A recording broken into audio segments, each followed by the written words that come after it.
Turamukije cyane abakunzi ba Burundi aho muhereye hose nibaza komeze neza mukomeye. Uno musi tubafite amakuru mashasha, tubafite amakuru bavuga ko atarakoza amaguru hasi. Ego turababwira amakuru abatandukanye mu gikorwa ca filime, n'ibintu biba bitoroshe, n'ibintu biba birenze, n'ibintu biba bigeze ku rundi rwego, aho tuvuga ati burya muri filime imaze kuva ahantu, imaze kugera ahandi hantu tugeranije nuko vyatanguye mu gihe carenganye. Turafise amakuru ego avugwa ku muntu bitwa Nsoro Iradukunda Albert. Ayo makuru n'amakuru meza cane, novuga ko abatarayumva no kwibaza ko we bari mashasha canke ugasanga abari n'amakuru abarenze gusumba ibindi byose.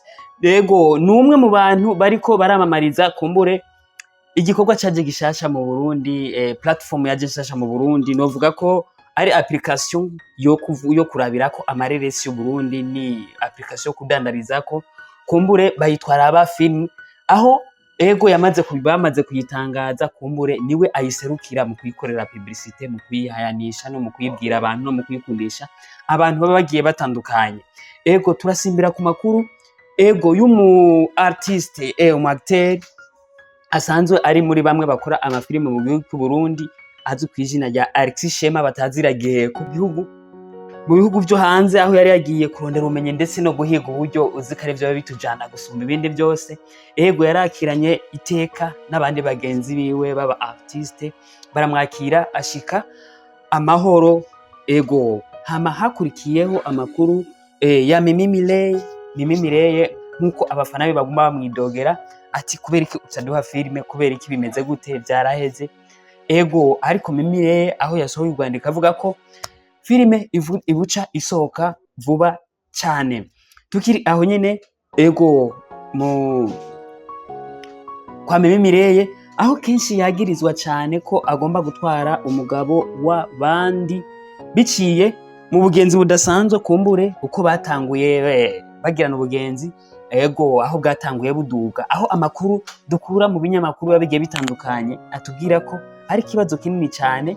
Ego mbere vyamaze no gutera icuka kibi, aho ku kibuga c'indege bagiye kwakira Alexis Shema batazira giheko, byagoranye cyane. Ego hatanguye haba ibibazo ku bintu vy'amashurwe, kumbure umugore wa giheko yazanye ishurwe, Mimi Mireille nawe azana irindi, ariko vyahavuye bijamwo abantu barabihoshahosha kumbure, aho bamenye kare ko hamwe vyo yohirahira Mimi Mireille agatanga ishurwe, intambara yoca yaduka. Ico gihe habayeho guhanurwa bidasanzwe. Mimi Mireille ishurwe yari yazanye arisubiza aho yari yarikuye, kumbure uko bavuga ko umugore wa giheko hamwe Mimi Mireille yohirahira akamuha ishurwe, urubeya rwaca rwaka. Ariko vyagenze neza, kumbure ishurwe yararihawe n'umugore wiwe, hama biragenda neza. Rero ni nk'umunsi hategurwa umunsi mukuru two kwitwa w'abakunzi, abakunzi ba Mimi Mireille. Ni umunsi mukuru wari umaze igihe utangazwa, kandi watangaje igihe kirekire, aho yabicishije ku rubuga rwiwe rwa Facebook. Ego n'abandi bongera baramufasha gupibira kugira ngo abakunzi biwe ntihazogire uwuzosiba, kandi ari igihe ciza cyo kubonana n'umuntu bakunda cyane nka Mimi Mireille. Ego niho rero habaho gusangira n'abakunzi, gusangira n'aba artiste bagenzi biwe. Ego haraje abantu bagiye batandukanye, aho nagiye ko nyene ubwiwe ariho yarari, nubwo icuka kitari kimeze neza mu rugo, hari ibombora. Niho rero ku mastati y'umugore wiwe, kumbure umunsi mukuru waheze, haboneka amajambo akomeye cyane, aho yatanguye apostinga imbugita. Ego zamaze ko umunsi wose izo mbugita, hama hakurikiye stati yanditswe amajambo novuga ko ateye ubwoba cyane, hariko ifoto ya Mimi Mireille. Ayo majambo n'amajambo ateye ubwoba cyane, aho yariko avuga ati agabisha Mimi Mireille, amubwira ati vraiment naho bimeze uko, naho vyakunaniye kubaka urugo rwawe, naho vyanse mu rugo rwawe, ntugerageze gusambura urugo rw'abandi. Amubwira ati nibaze ko ikirori cawe uno munsi cagenze neza, aho yariko yerekeza ko kumbure Alexis Shema ko yari yahabaye, kumbure ibintu vyagenze neza. Rero ni ibintu bitaba vyoroshe, ni ibintu biba bigoye, nawe ubyumva uri umumama canke se uriko uracibwa inyuma n'umuntu ukunda kandi akaba ariko abikora mu buryo budatahuritse, nawe nyene ntihobura kutavuga. Rero turavuga ko ibintu bitaba vyoroshe bisaba gufata ururimi, aho Nyama yatanze ikiganiro ku kinyamakuru ca Dico Entertainment, aho yavuze ati mu bisanzwe ibi bintu namba ari ivyo vyama vyabaye, kumbure vyarabaye no ku bandi bantu, rero bisaba ko ku mpanuro yahaye umugore wa Giheko, yamubwiye avuga ati agende ahanuze marene wiwe kuko nawe ivyo bihe ashobora kuba yarabiciyemwo.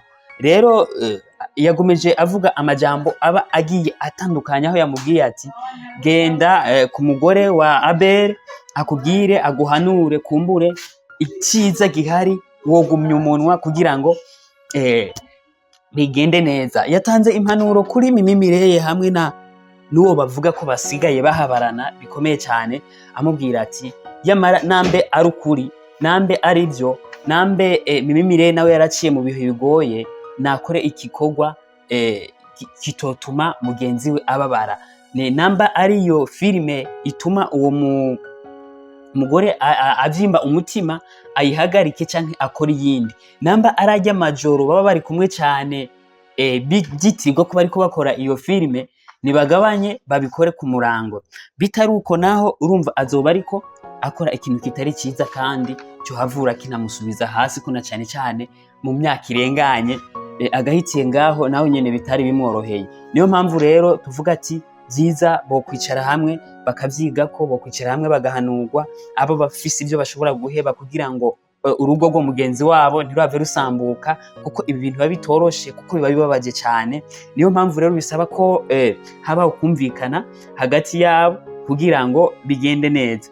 Dusaba abantu babagiye batandukanye, dusaba abantu bari hafi y'abo bantu ko bobegera bakaza barabahanura, bakabavugisha, bakababa hafi, ntibabatererane kuko biba bigoye cyane. Dushimira cyane abantu bariko batanga impanuro ku mpande zose, dushimira cyane abantu bari hafi yabo, kumbure nibaza ko mu minsi mikenya bizoba bimeze neza cyane. Reka dushimire cyane abari kubatumviriza, dushimire cyane abari hirya no hino, kumbure bari mu mpande zine z'isi bakurikirana Aho Burundi. Ufise ikibazo kuri ivyo urashobora kwandika muri commentaire, hama tukakwishura nta kibazo. Nuko mukomeze kugira ibihe byiza, muhezagirwe.